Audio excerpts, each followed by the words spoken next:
तुळजापूर या ठिकाणी विशेषतांची पंगत आहे.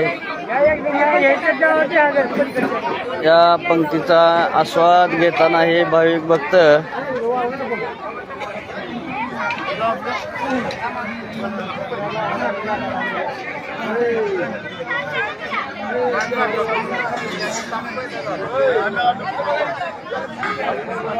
प्रताप महाराज काय लुडबुड चालू आहे, मध्ये बसावं का नाही?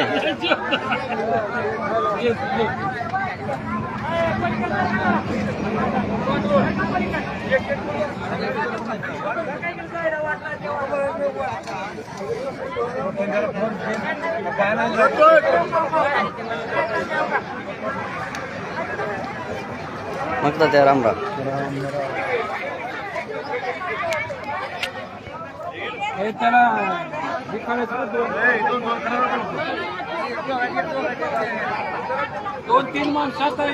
पंढरपूर पालखी वारी आज तुळजापूर येथे न्याहारीसाठी थांबल्या असता या ठिकाणी सकाळची पूजा या ठिकाणी चालू आहे. संत गणेशनाथ महाराजांचं पालखी प्रस्थान आज तुळजापूर येथे या ठिकाणी पोहोचलेलं आहे. तुळजापूर वासियांकडून या ठिकाणी पूजा चालू आहे, अभिषेक चालू आहे.